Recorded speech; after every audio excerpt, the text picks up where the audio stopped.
Hello and welcome to Worst Quality Crap, a podcast of Asian diaspora stories and recipes from best quality hearts. I'm your host, Freesia. Joining me as always is my husband and producer, Sam. Hello. Joining us this episode, we are so excited to have her. Actor, writer, director. You might know her from the CW's Kung Fu, or maybe more recently, if you are currently watching, Netflix's Avatar: The Last Airbender. She is Avatar Kyoshi. Maybe this is controversial, but maybe the best Avatar? Ooh. Sorry, Aang, I know. Or if you are like me, perhaps you are getting to know her in the season? Yvonne Chapman. Hi, Yvonne. Hi, guys. Hello. Thank you so much for having me. We're so happy to have you. Oh, I'm so happy to be here. You're having a moment right now. You have so many things out. It's so funny. I had no idea that these things were coming out kind of at the same time. Like within days of each other, maybe? Yeah. Yeah. They could not be more different. Very, very different. Yeah, you got that right. Although I will say there is a me audience who is watching them both at the same time and enjoying them. Oh, great. So thank you. There is a Venn diagram for them. I love that. Yeah. So new listeners to the show, fans of Yvonne, what we do on the show, we talk about food and food stories and what they meant to you growing up. And from there, we talk about like what it meant to grow up Asian in the diaspora.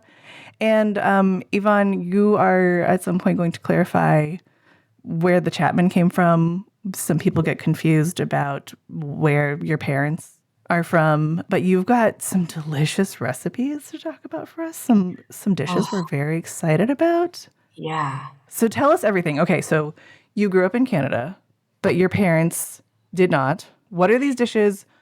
Who is making them? Who is still making them? Are you still eating them? I want to know it all. Sure. So my mom is from Singapore, and then my dad is from Hong Kong. And my mom, she makes the best lahksa. The best lahksa. For those who don't know, it's like a curry like soup noodle dish. It usually has like tofu in there, seafood. It's really whatever you want to put in it, but it's the soup base. That's the thing. And then she also makes, and this is my standing order whenever I go home to visit her, it's this chicken curry. Though I don't really eat that much meat anymore. I'm more pescatarian. So the thing about that is the sauce. It's always the sauce for me. And I'm the worst. I would go into the dish and I would just scoop out the sauce and just like leave the bits behind. And my mom's like, they all know it's me. So every time I'm home and they just see nothing but like the bits in there, they're like, oh God, she got to it. She's back. Yeah. Yeah. Is sauce going on rice? Is sauce going on like, are you just a ladle and sauce? Rice, but it has to be like drenched. Okay. Because I love the sauce so much. Yes. It's the white fluffy rice is the vehicle for everything. So it goes on that. Or sometimes if there's not rice available, then yeah, I'm just straight sauce. I love this. Did she make this for you as a kid? Yeah. It was a thing growing up. Yeah. It's been a part of my life, very substantial part of my life. So we had a guest on a little while ago, and her mom is Malaysian, and basically she grew up eating this too, which led her to like start a CPG brand to like make the sauces. But was she like scratch making this all of the time? Did she like have a base that she kept like a jar of so that she could like make this on demand? Like talk me through this, because these are the things to me that, well, one, Sam does most of the cooking. But two, it's intimidating enough to me that I'm like, that's too many ingredients. I cannot. Like, I bow down to your mom and all of the moms that can like do this, because I don't understand it. So she might get a little bit mad at me for saying this, because when I was in college or maybe just out, I wanted to know the recipe of this chicken curry, right? And I don't know why moms do this. Sometimes they're just like, wouldn't really give it to me. And then I mean, that's fair. That's fair. But recently I was kind of hounding for her. I'm like, I don't live where you live anymore. She lives in Calgary. I live in Vancouver. I'm like, I need to know this recipe so I can make it by myself. And then she admitted, she's like, well, it starts with a packet.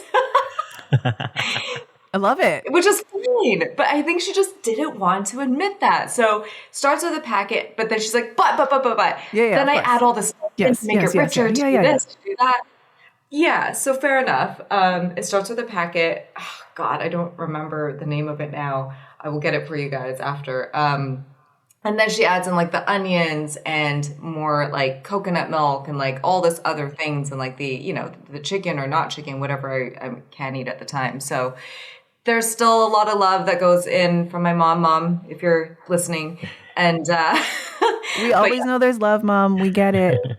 and you know what? If she could do it from scratch, there's 100% she would be able to. But she's a busy woman. Yeah. So the packet is fine. Yeah. Yeah. Packet is what gets it on the table. Yep. No shame. That's right. We love it. Was she making it often then? Yes. Oh. Yeah. Like I think it was at least like once a week, once every 2 weeks. Oh. Yeah. It was good. I aspire to this. I will never be this. Our kids aren't that into. Actually, 2 kids out of 3, Sam, are into curry, or just the one? I think 2, mostly for the potatoes. The potatoes are key because they soak everything up. True. It's like Yeah. saturated. But they're your sauce stealer. But I eat the potatoes, so it's like Oh, okay. I gotta clarify. The potatoes and the sauce is what I would dig out. Anything that had the sauce is like that was yeah. Yeah. Yeah. Talk about laksa, because I don't think enough people know about laksa. Oh, it's just so good. It's like a very Singaporean Malay dish. But I just love almost everything soup noodles. It's something so comforting. And like, look, I grew up in Calgary. It gets really, really cold. That was like my comfort dish, especially during like the winter months. So it's like this beautiful like curry soup base. My mom makes it to like the perfect consistency where it's like not too thick, not too thin. And then it's, again, she adds in all of her stuff. And my favorite, talking about vessels for like sauce or soup, you know, the tofu, it's like kind of fried, but it's like really porous. Yes. Yes. That's a must. That's my favorite kind of tofu. Yes, you have to have that in either hot pot or anything soupy, right? Because it just soaks everything up. So that was the first bite, is always that kind of tofu soaked in the broth. And then I prefer it with like the broad noodle, flat white noodle. Yeah. Yeah. That's my favorite kind of noodle. You and I, You and I, we gotta go eat. we gotta do this. Yes. Cassandra, Mama Lambs, we got to make this house. Sorry. Oh, Other I'm guest. so in. Tell me when, please. I'll bring my mom. I'll get my mom to cook because I still can't make those dishes. I gotta learn. Oh, I love this. Oh, I'm sorry. I just did a whole thing in my traveling and a pop-up and many stops. Okay. This is great. Yes, those tofu are basically a sponge in the best way, the most complimentary to a sponge way. It's perfect. Yep. Was she making that often? Laksa was a little bit more involved, so not as often. Like maybe, I don't know. I can't remember. Like I want to say like once a month, something like that. So decent enough. Like decent enough times. Yeah. Nice. Yeah. Okay. This is where I get in the like, I'm a dumb American, explain Canada to me. Calgary? What is a no, not what is a Calgary. But like what is the like Asian Calgary growing up experience, right? Was this a like, oh, I eat laksa at home, but I don't talk about it at school type of thing? Or did you have like a big enough Asian community that it was cool and it was fine? Also, where's your dad in Hong Kong in all of this? Was he just like, I eat what's in front of me? Or was he like, I have my Hong Kong cafe staples? Like, Good question. I mean, Calgary, I grew up actually, luckily so, like there were a lot of immigrants in my neighborhood growing up. And so the school that I went to was quite a diverse group of kids. We still got questions from people who, you know, like kids who weren't of the Asian background. I came prepared because I have this in my house too. Do you guys see what these are? oh, yes. Yes. Yes. Oh, Okay. yes. This is a staple. This was a staple for me growing up, were these individually wrapped, like soy sauce, whatever, marinated seaweed. And I love this stuff. And I ate it as a kid, and it would be in my lunch pack. If not my lunch pack, it would be in my friend's lunch pack. So it was nice that I could share that, but then I remember there were kids who'd be like, ugh, what is that? And like kids are so adverse to like green anything sometimes too. But to their credit, they were willing to try because I think we had like almost like a 50-50 mix of like kids that were of minority background, that it was almost more normal to kind of see and share this stuff. It wasn't without the like, oh, what is that? As kids do. And that's fine. But at least they were willing to try. Did they like it? No. But nobody did. That's their loss. Yeah. Okay, wait, I have to ask you a question about your seaweed packets. Yes. Did they come in a square container with a round lid? Yes! Yes! Okay. Yes! Okay. Wait. Oh, Sam, when we were at Costco the other day and I was like, I used to eat seaweed out of a container like this and we saw the broken bits, this is what I was talking about. Yeah. They're in Costco now? Okay, no, but there was a similar one and it was like just the seaweed in no individual packets, but it was like broken bits of seaweed. And I had this like ratatouille moment where I was like, oh, flashback, but I couldn't quite place it. And I was like, something is not quite right, but I'm like having childhood is flashing before my eyes and I couldn't figure out why. And I was like, this is right, but it's not quite right. And when you showed me that, I was like, oh, it all just like flooded back at me. And it's because those used to come in that container, which now is like, you know, like lychee jello cups or whatever.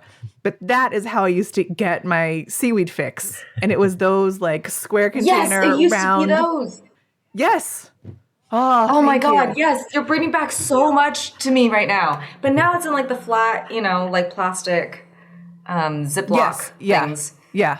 Oh man, I miss those containers. Like, if we had those containers still, they would be full of markers and like art supplies. But those containers were, so nostalgic. We reused. Why has no one made a sticker of yes, those? separate container. Oh my God, we need to bring this back. But Right? And I have to ask you guys, did you guys also, I mean, this has been talked about, but it's so prevalent. Like my mom would reuse like yogurt containers, whatever, like the, you know, the plastic, what you have to, like I never got, what do you call them? Tupperware. That was not a thing. Tupperware. No, I didn't know Tupperware was like an actual thing for like the longest time. Yeah. Like a branded, whatever. I was like, I was like, a container, sure. and I was like, oh, it's a brand of a thing. It's not a country crock. That's also a Tupperware. Yeah. Oh my God, yes, the margarine Country crock. jars. Yes. Yeah. Oh. It's full of spaghetti, usually. Oh my God, yeah. The spaghetti. My mom makes a good spaghetti too, like a good bolognese. And I remember bringing it in and it's like nice and steamy, but then the country crock kind of warped a little bit because it was so warm. Mm-hmm. Yeah. Yeah. Yes. Yeah. This is life. This is childhood. Right You did not have this, Sam? Did you not? You did not have this? I did. I just remember when I was a kid and like the whole like recycling thing was first starting up and people were educating themselves about it and it being like a more municipal government type program thing. And it was like, oh, my family kind of did this, you know, with old containers and stuff all the time. Like just reuse it for like not the original purpose. Yeah. We were saving the planet. Yeah. We've been. Yes. I know. Even now, sometimes I'm like, but why do I recycle these? I could just keep using them. Guys, I do. I have a cupboard full of like, you know, my takeout stuff. Like I wash it, I keep it. Oh, yeah. Oh, yeah. Like you have dinner parties. And Oh, yeah. We always make way too much food. And so I send my friends home with these containers. I'm like, you have to take it. Yeah. Yeah. Those we definitely save. For sure. You're a little younger than us. But also you are in Hollywood and beautiful and spend much more time working on your skin than I do. Guys, But I feel like the adult version of the seaweed containers that we just talked about is the like collagen containers. Yeah. That are like super sturdy lids. Like I save those and I'm like, what am I going to put in here? Hey, when you markers, everything, right? They're just great storage. We actually took one and like cut it down and like wrapped it with some cute wallpaper for like kids stuff. And I was like, that's a great idea. This is what the ancestors dreamt of. Upcycling. These are their wildest dreams. This is their hope for us and we're fulfilling it. Yeah. Yep. Okay, back to your dad. Yeah. Hong Kong dad, French grandma. Yes, Is Hong that's Kong right. dad French grandma or is Singaporean mom French grandma? Hong Kong dad, French grandma, Okay. half French grandma. Half French grandma. Yeah. Right, Yeah, okay. Yeah. Where's he in all this? I mean, like, nothing got wasted in my house in terms of food. Like, my dad would be like, whatever's in front of you, you're eating all of it, even if I was stuffed. And oh my God, like that was such a thing. He was just like, great, food's there, you got to eat all of it. So that's like a very ingrained thing. I cannot leave food on the plate. It's just not the Asian way. Nope. Yep. Was he eating what your mom was cooking? Oh yeah, yeah, very much so. And like in Calgary, this is what I really wish there was more of. There's more of a scene in Vancouver. Calgary has some, but I love the Hong Kong style cafes. Love it. Like every time I'm in Hong Kong, that is my go-to. You know, the fancy meal is nice once in a while, but for me, like the most satisfying meal is always just like a good, simple, no fuss Hong Kong style cafe. You get your like, do you guys like the half coffee, half tea, the yin yang Hong Kong style? Yeah. Or milk tea or whatever have you. The no fuss breakfast. Sometimes you have like, I don't know if everyone says this, but gunjai ming, like the noodle stuff. Yeah. And then you have maybe this one's weird. This is very Hong Kong, but the macaroni and broth for breakfast. Yeah. That's every meal all day in our house. We have Right. 3 kids. We've been eating that for the last 10 years at any given moment. Yeah. It's beautiful. It's a beautiful thing. You don't mess with it. So, but that's my dad's influence more so. And I wish there was more of that in Vancouver and in Calgary. Would your mom make that? Sometimes, but we fancy it up. You never just put like, you know, the instant noodle packets. You don't just eat that on its own. You add an egg. You add some chicken. You add some vegetables. Like you make it fancy. Yes, correct. What was she adding? Whatever was in the fridge at the moment that we had to eat. Oh, because you couldn't waste it. Yeah, you could waste it. So like if there was, you know, some prawns, throw in some prawns. If there was like, Oh, that's fancy. yeah, that's pretty damn fancy. Growing up, maybe hot dogs. Cut up some hot dogs. Yeah, hot dogs. Hey, I never did this, but friends of mine did. I personally don't like it. Don't come at me, everybody. But the processed cheese slice, some people do that and put it in there. Yeah. Oh, yes. That wasn't for me. I don't. Yeah, not my flavor. But No. you know. That was on my country cock spaghetti. Oh, spaghetti's different. I know. Yeah, that's a good one. But yeah, that was where my processed cheese slice went. I think my mom always felt a little bit of guilt serving us instant noodles, so she'd try to make it a little healthier by adding like random veg to it. Like even if it was like lettuce or something, she'll just like put it in there just so make it green and like a little healthy. Right, and that totally makes perfect sense. I get it. That still happens in our household. But it would be really good because the lettuce like just soaks up the flavor of the soup and it's like pretty yummy. It's delicious. That is true. So good. Yeah. Sneak in some broccoli. Do you guys do that for your kids? Just like chop it up real fine and they can't really pick it out. Yeah. Yeah. They're so funny because they actually like broccoli, but half the time they're like, oh, broccoli. And you're like, you guys like this though? And then you have to like remind them and then they'll eat it and they're like, oh yeah, okay. It's a show. They're just like, I just don't want you to know that I like it. Or they're just like, a vegetable. I have to protest because I am a child. I'm like, do you though? Yes. Yvonne, Yeah.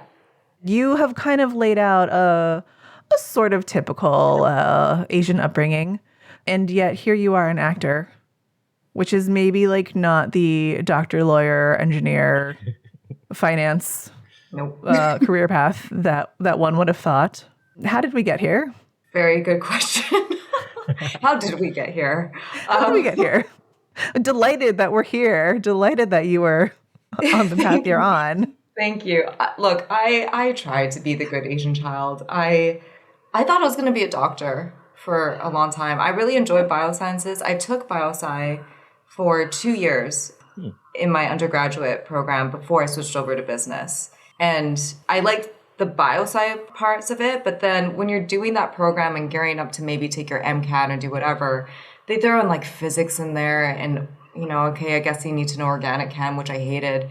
And I just hated it. So then I went to my parents and I was like, I can't be a doctor. And I thought I was destroying them because it was ingrained in me from my dad in particular, like, you got to be a doctor. We need a doctor in the family. And I was like, yeah, okay. And and that didn't work. And then when Wait. What do your parents do? Were your parents doctors?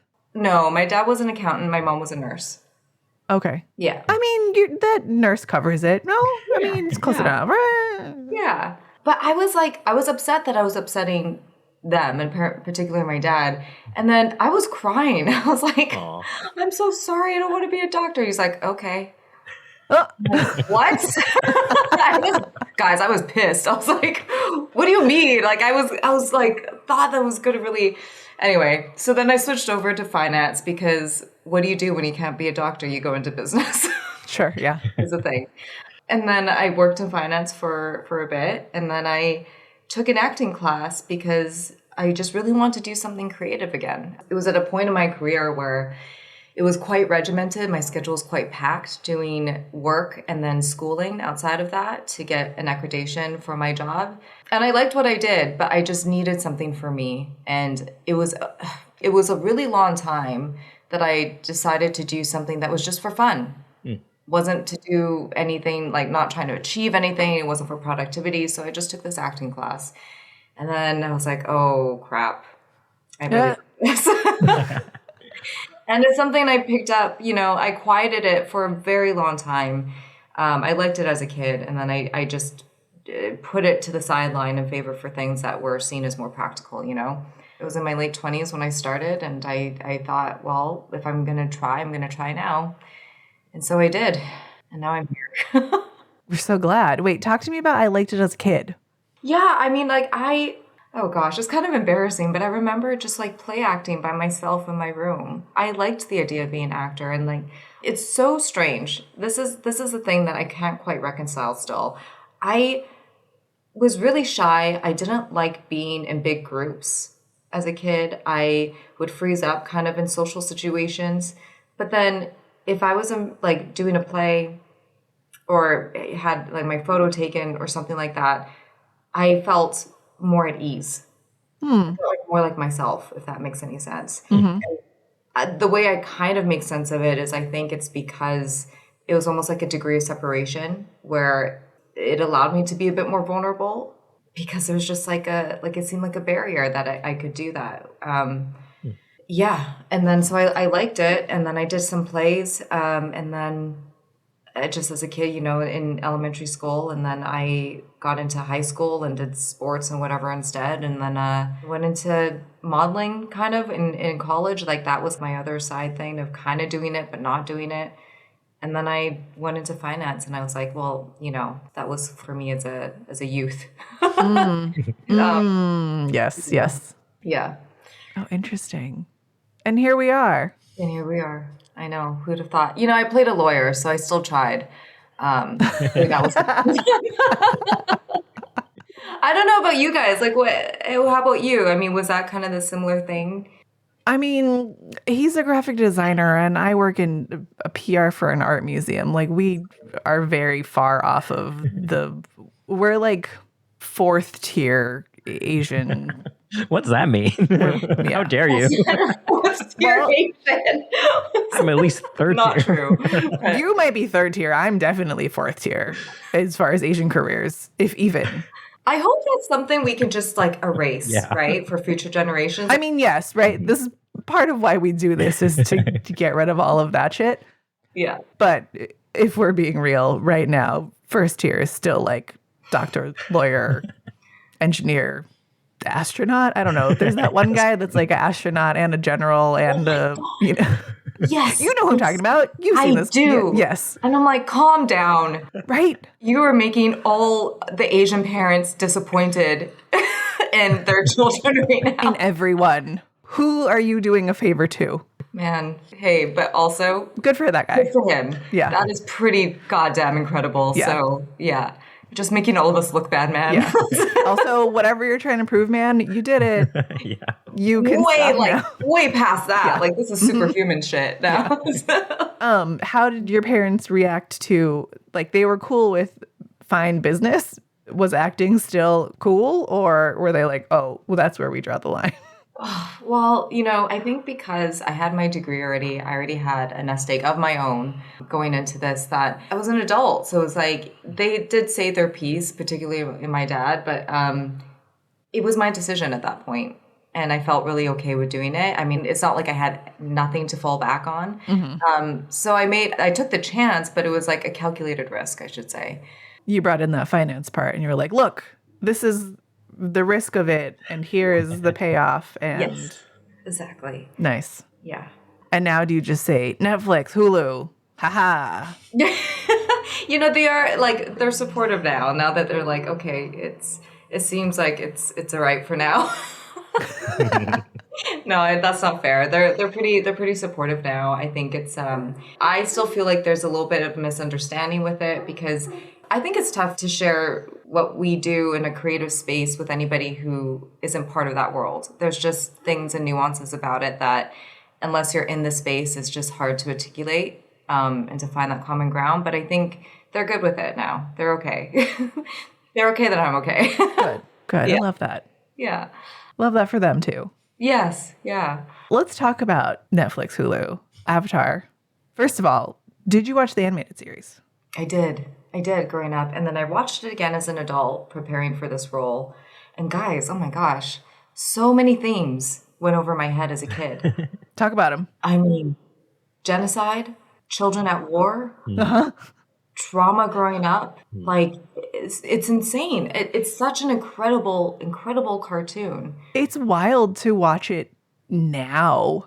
Yes. Like today. Yeah. We were watching episodes last night and I was like, ugh, like people disappearing Yeah. for their thoughts Yes. and for being different. And I was like, oh no. Being brainwashed, silenced, Mm-hmm. jailed. Misinformation. Oh my God. Ah. Yeah. It is wild. And like all of that's missed. You just think like, oh, ha, it's so funny. It's so interesting. And it's like, but then you watch it now, you're like, oh my God. No wonder it stands the test of time. Yeah. So, okay, you watched it growing up. You watched it again as an adult. What was it like for you to land the role and be in this live action? Wild. I mean, and especially as Kyoshi. It's still really one of the only roles that's just straight offered to me on that scale. It's usually the audition process and going through that. So, I mean, I would have full on expected to have done that. But, Michael Goy, who I worked with in Kung Fu, he was a director for an episode. He was one of the producers of season 1. He's like, I think there's a character that you'd be really good for. Are you open to it? And then he told me, and I was like, yeah. Yeah. Yeah, no brainer. And then after that, when I read the Kyoshi books too, I was like, oh, this chick is badass. Like, her story is incredible. Incredible. She has her own island of warriors. I mean, yeah. What more could you want? Nothing. I want for nothing more. But the books, if you guys haven't read them, like, highly recommend. She's such a rich person. Man, I'm just grateful to be able to step into that. It's funny because when we watched the first season and then watching this new season, like I had forgotten how many people are in this show. Mm-hmm. Yeah. In the way of like, oh, all Asians do know each other. Like everyone is in this show. Right. It's kind of crazy. Right. Is that nuts for you to just like look around and like you have castmates from the season that are also in this season of Avatar? And I'm like, oh, first of all, someone said 6 years of Kevin Bacon the other day, which like I hadn't heard in a really long time. And I was like, I think we need to update that. Like, no shade to Kevin Bacon. But I was like, I think there is like a much better Asian version of this, which is actually like, it's really only probably like 4 degrees at this point for Asian actors and Asian people in general. It's so funny. So for me and Justin, because me and Justin were doing press in Hong Kong for the season. And then I kid you not, I went from Hong Kong to LA for the premiere of Avatar, and there was Justin. I'm like, hey, man. And what's hilarious is because in Hong Kong, Justin and I, like, they grouped us in different pairings that made more sense for that show. And then, so Justin and I really didn't do very much press together in Hong Kong. So we're like, well, we got to get at least a photo here. Like, we were joking about it. Like, we have nothing from Hong Kong. Let's get a photo in the Avatar green carpet. But yeah, it was just funny. It was just like, hey, I haven't seen you in hours. Yeah. Talk about the season also. Yeah, so it's a show that is showing on in the US on Hulu and on View Television in overseas in Asia and now television in Hong Kong. It is a show that I filmed last year over in Hong Kong, and they call it a champagne murder like drama, which is great. I love that title of it. It's about the family, the Hex family, who are the top of the food chain of the socialite society in Hong Kong. And it goes through a mystery around that family, but also everybody that's introduced in the show has something more lying beneath the surface about them. And it introduces this beautiful high life society of Hong Kong, and then it's just all the drama that lives underneath it. I started watching it, and it's very bingeable. And I was also like, oh, no, we're going to save this. Good. We're going to like drip this out a little bit so that I don't watch all 6 immediately. It's like a little bit White Lotus. It's like a little dash of telenovela. It's like, of course, Crazy Rich Asians. It's like dark in a good way. Yeah, it's fun. It's a very like, you're right. There's an addictive quality about it because of the stuff that's happening with all the characters. Yeah. I mean, again, I said this at the beginning, but like there is something, I think, listeners, if you are a me out there, you can watch both Avatar and the season at the same time and like switch back and forth and somehow just work. Like reading 2 different kinds of books at the same time like makes them both better, and you like kind of want to keep reading them. It's the same jam.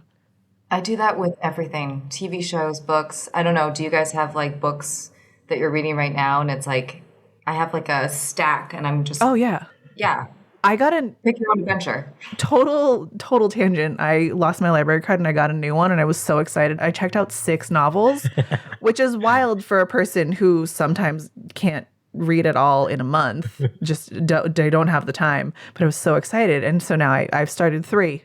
What are the books? Can I ask? Oh, great question. One is Yellowface, which I know everyone was super into like last year, 2 years ago. Oh God, the others I don't even know the names of. I will send you a picture of my Yes, TBR. I'll send you a picture of the stack and you can see them all. But they were all recommended to me from a librarian, which I think is the highest recommendation. It is. They know their stuff. They do, because they are reading more than anybody sometimes. Yep. Yeah. No, the season is great. And it's funny because I feel like sometimes I'm just like looking for that show that I'm just like, give me a little bit more, give me a little bit more. And it's like that exactly. Oh, great. I'm glad to hear it. I'm glad you feel that way. Yeah. That's how we felt when you're filming something, it's like that's what we think we're making. And then when you release it, you never know people's interpretation of it. So it's nice to hear. No, for sure. Well, and because it's interesting because like there are times when I'm like, okay, I know what's happening here. And then like right at the end of the episode, it'll be like, and then this thing. And I'm like, oh, you got me. Okay, start the next one. Love it. Yes, you've done well. We have a few more minutes, but before we let you go, you have something else coming up that's kind of a big deal, I think. Do you want to talk about that? I think this is very exciting. You tell me. I don't know. I only like read the headlines, but from all the names in the headlines. Are we talking about Mr. Oliver Stone? We might be, yeah. Yeah, very, very excited. I mean, I don't know when that's coming out. We just finished principal photography on it. I'm assuming maybe sometime next year, but I actually have no idea. But my goodness, yeah. I've done primarily television up to this point. So for that to be one of my first feature films is pretty incredible to work with a legend like him. I mean, it's Oliver Stone. I don't need to say much more than that. Yeah. He's a phenomenal filmmaker that we've all kind of like looked at to how to storytell. So it's his first feature back since I think Snowden, and it's such a interesting story. It follows the character named Jack, played by Josh Hartnett. Throughout generations, he comes from a family of divorced parents, and we see him making similar choices to his parents in his personal life throughout this time. I can't really say much more than that. No, that's fair. I'm not going to ask you to. we'll just have you back when it's out. Sure. I would And love we'll to. talk about it then.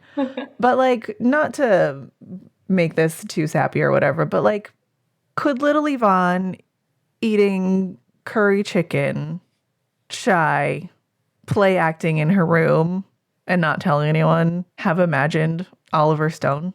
Never in a million years. Never in a million years. I couldn't imagine it last year. You know what I mean? What's that like? It's kind of wild. I mean, like it's this industry is this job is so weird because I mean, you're kind of on call 24/7 and that you have no idea what's going to happen or what opportunities are going to come and what your life might look like even a week from now. I mean, I've had experiences where I've had like an audition and I build up this story in my head of like how that's going to look like. And then when it doesn't happen, it's like devastating. But then on the other side of it, it's like, I thought I would never work again. And then all of a sudden, like 2 weeks later, there's like a job coming, it's a wild ride. And like, I would never have imagined it. So I think you just learn to really enjoy moment to moment and not hold too precious or sacred anything that may or may not come. I love that. Yeah. When I introduced you, I also, and part of your bio is director, producer. Can you talk a little bit about that work? Sure. So it's quite new for me. I've always had an interest in it because I just love the process of filmmaking and I just want to learn more about it. That's my good Asian student coming in. Always about school. Yeah. God. So Next accolade. Yeah. But truly, like even just 2 weeks ago, two of my wonderful friends, Tristan Morton and Rain Zuckerman, I met them on the first production that I was a series regular on called Street Legal for the Canadian Broadcasting Company. Tristan is an amazing writer. Rain was the producer of that show. And we reconnected on a script for a television series that Tristan wrote. And we were pitching it last couple weeks. So that is a new foray what I would just love to step into. Because a big part of this too is like, you want to not only be invited to spaces, but you want to create space for other people. And that's really important for me too. And I think in order to do that, I have to step behind the camera. Happily so. I'm really enjoying that aspect of it. And I've directed a couple shorts and I'm planning to do that more. And I just love that creative aspect of it too. Because as an actor, sometimes you can be the last detail of something. And that's something is a good thing to mention because for actors, it's like to realize that people have been working on these projects for years to try to get them. It's a miracle that anything's made, honestly, because of how much work and how many people need to come together to make that happen. So as an actor, when you can appreciate the other side of like, let's say for directing, that's almost like cradle to grave of the process. It's you get to see all the ins and outs of what that looks like. And it does make me, I think, better at my job as an actor too, because then I can understand those decisions and how I can be of more use when I'm on set, understanding everything that's, not everything, I'm trying to get there, but things that are happening behind the scenes. That's makes you a very thoughtful and thorough actor and also a high achieving Asian. Yes. I mean, I know that lots of other people do it too, but I couldn't help myself because high achieving Asian. I know. Someone made the joke where it's like, because I took an acting class during a time of like a high pressure situation with work, where I was working and then studying at night and then studying on the weekends. And they're like, and your solution was another class? I'm like, yeah. Isn't yours? Yeah. We all do that. I mean, it's, Right? Like, let's just add another certification. Yeah. Another degree. That's how we have 3 children. Overachievers. Yes. 3 children, your podcast, your careers, like, slow down. I know. It's great. What other thing could we pile on top of this? Yeah. Yvonne, this was delightful. You are wonderful, and this was so fun. This was great. Anything else you want to talk about? Promote? We have a couple minutes. I know you have to run to the next press because you were slammed just promoting so many things. You're in everything. I just want to say, I love the name of this podcast. Oh, thank you. What was the origin behind that? Okay. How'd you guys come up with So this is where you being a little bit younger than us, I think, is the generational gap. It's a reference to the Joy Luck Club. Oh my God. Yes. Okay, there it is. Okay. Yes. Yes. Okay. Yes, Waverly takes best quality crab. June takes worst because June has best quality heart. Yes. Oh my gosh. It's been a while since I've seen that movie. So you guys are inspiring me to go back and take a look again. Yeah, it hits different. One, as an adult. For me, as a mom, I watched it as a child sitting next to my own mom in a movie theater with my white aunt and my white cousin on the other side, which is really quite an experience. Maybe, I don't know. I don't know why anyone thought that was a good idea, actually. It's a pretty wild movie. I watched it when I was younger too, and like a lot of things flew over my head as well. So when you watch it as an adult, there's going to be like, whoa. Yes. I'm going to cry. Oh, you're for sure going to cry. Yeah. But yeah, and then you're going to be like, whoa, that I did not realize. Whoa. But yeah, you should watch it again. I will. And be inspired for your next thing. And then you can go back and listen to our episode with Tamla Tamita. I love Tamlin. She's great. I love her. She's such a wonderful human being. Oh, She's so lovely. oh my gosh. She swears in it. She's so fun. She's great. We love her. A fun story for you about Tamlin. Sometimes when I'm in LA, we'll get together and we'll have like a group hang with some other really wonderful badass women in this industry like yourself. And so Ron Yuen, I don't know if you guys know about him or talk to him. He's very good at gathering people in LA and having like these really good community hangouts at his place. And we started something like that in Vancouver and called it Ron's House without him knowing. And he's not part of the group, but we did tell him after. And then in LA with Tamlin, I'm like, Tamlin, we need Tamlin House. So there's the group chat with Tamlin's house as well. Amazing. Yes. Yeah. She's also an Avatar. She is. Another person. Like, everyone is in that show. You're right. The degree of separation is Right? none. It's none. No degrees. That's great. At some point, we're just going to get the whole cast on this podcast. Do it. It'll be like 100, 200 episodes. Just all Avatar. I love it. Love so it. fun. Yvonne, thank you so much. Listeners, go watch Avatar Last Airbender on Netflix. It's a delight. Yvonne is amazing. Kyoshi's amazing. The best Avatar. Sorry, Aang. Go watch the season. It's real fun. You maybe like carve out a weekend or a single day when you are quote unquote working from home. Ooh, you can do it. I believe in you. Friday today, yeah? It's Friday. Practically the weekend. It's great. She is delightful. You look amazing in that show. Sorry, this took a weird turn, but you're gorgeous as is. But also in that show, especially like all of the costumes, and it's incredible. Shout out to Vera Chow. She the costumes designer. She did her thing, hair and makeup. Oh my God, you all look incredible in that show. Thank you. Yes. If you're hearing this, Vera, you're a goat. Yes, love, just like that alone. All of her work is its own character, and I love it. It's great. She killed it. Yeah. Listeners, go watch all of Yvonne's work. We will figure out some version of a lahksa curry chicken recipe that we'll get from Yvonne. Yes. And figure out what the packet is, because I need a packet hack. For sure it is. I will message my mom right after and be like, what do you use? Yes. We'll see if she responds. And if not, we respect it. Yes. Yvonne, before we go, where can people find you or your work? I am just on Instagram. That's the only thing I really use because I'm very bad at social media, but at least I try there. Yeah. And it's at YP Chapman is my handle. All right. Thank you again so much. This was delightful. Come back and talk to us again when White Lies is out. Amazing. Oliver Stone. I would love to. You guys are so fun. Thank you so much for having me. Thank you. Thank you. All right. We'll talk to you soon. Everybody, find us at worstqualitycrab.com or on Instagram at worstqualitycrab, and we'll talk to everyone later. Goodbye. Bye.